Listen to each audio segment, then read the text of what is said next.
Cum mica salis. El sabor de las palabras.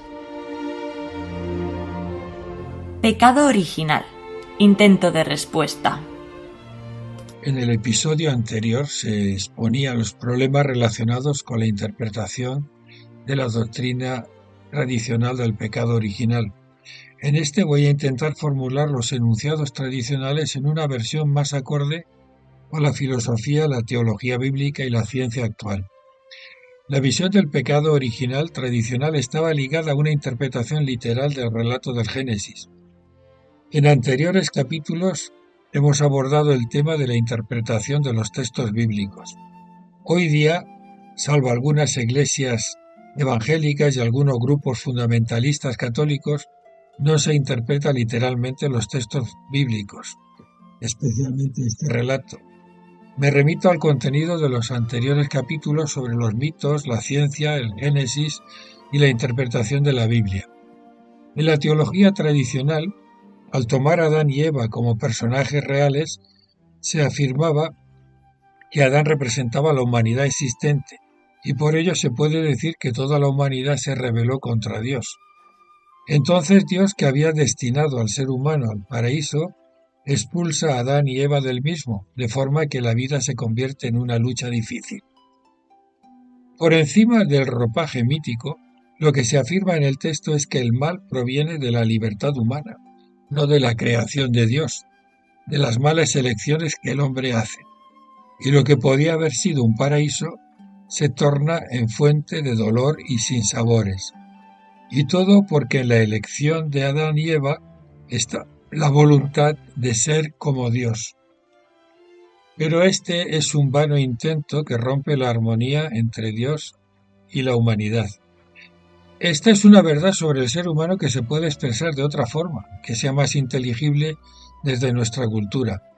Digamos que Dios crea al ser humano a través de un largo proceso de evolución en el que su espíritu aletea dando forma a la materia con una finalidad, la de crear un ser que sea capaz de entenderlo y capaz de amar como Él ama. Si se alinea con el proyecto de Dios, el mundo puede convertirse en un paraíso. Pero si escucha al espíritu del mal, intentará ser como Dios, compitiendo con Él. Pero esto siempre le sale mal. Baste pensar en la cantidad de tiranos que han poblado la historia. Pensemos en el inmenso poder que acumulan ciertas entidades financieras actualmente, las cuales no duran en organizar guerras, genocidios y hambrunas con tal de ganar más poder, dinero e influencia. Comer el fruto prohibido es utilizar la propia inteligencia y cualidades en esa empresa de rivalizar con Dios. Esto siempre lleva al fracaso y al dolor.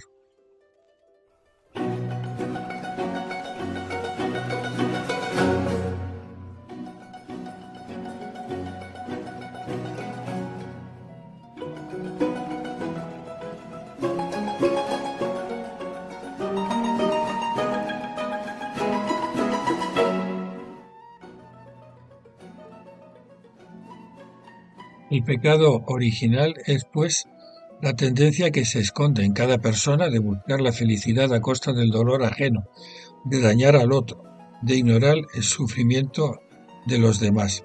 Eso no es porque Adán se comió un fruto, es porque somos así. Adán y Eva son representantes simbólicos de una humanidad que tiene tendencia a buscar el propio interés por encima de todo. Es la pretensión de ser como Dios. Así es como se crean los infiernos. Pero hay más. Todos nacemos en un mundo contaminado por estas tendencias de pecado, porque el pecado es como todo lo que se opone al sueño de Dios sobre la humanidad. Es esa sensación de que hay que seguir la corriente si quieres sobrevivir, o de lo contrario eres marginado o eliminado. Es esa atmósfera de corrupción que todos respiran y de la que parece no ser posible salir. A esto lo llamó el Papa Juan Pablo II las estructuras de pecado. No es solo pecado personal, sino esas estructuras tóxicas, ese ambiente de las que parece no haber salida. Por tener estas tendencias a la insolidaridad, al egoísmo, a la mentira e injusticia, Por respirar este mal ambiente es por lo que podemos decir que se vive en estructuras de pecado. Los primeros capítulos de la carta a los romanos describen muy bien esa impresión de que todo el mundo está implicado en esta pasta pútrida y maloliente. Pero esa es solamente una parte de la verdad. La otra parte es la capacidad de amor, de compromiso por la justicia, y el amor que tenemos o podemos tener y podemos dar como seres humanos. La encarnación de la palabra de Dios en Jesús, su muerte y resurrección, son los hechos que demuestran el compromiso de Dios con esta humanidad sufriente. La humanidad es digna de Dios, pues Él la ha asumido como expresión de su ser. Jesús es la culminación del plan de Dios y el camino abierto hacia una nueva humanidad.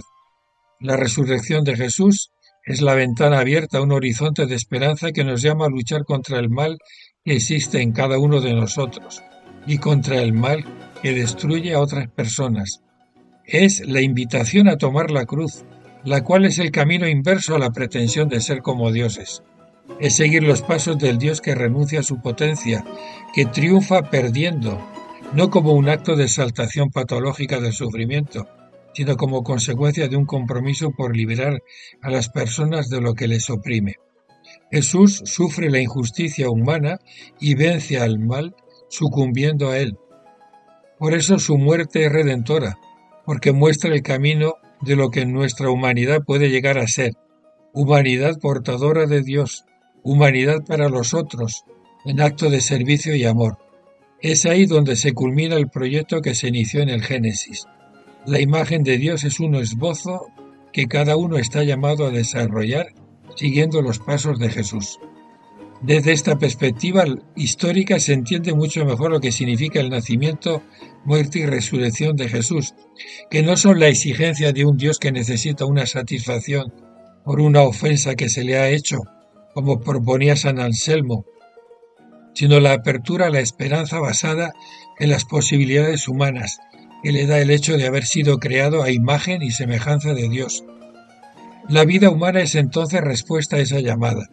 El bautismo y los demás sacramentos son actos de la presencia de Dios en momentos específicos de la vida humana. La Iglesia no es un coto cerrado, al que solo acceden quienes pasan por la puerta, sino un horizonte de posibilidades ofrecido humildemente como todo lo que es de Dios a quien quiera seguir el camino que lleva hacia Él. De esta forma resultan más inteligibles las viejas convicciones de fe, pero traducidas a un lenguaje y un contexto que es muy diferente al de siglos atrás, porque la Biblia es como una partitura que hay que saber descifrar para encontrar su melodía.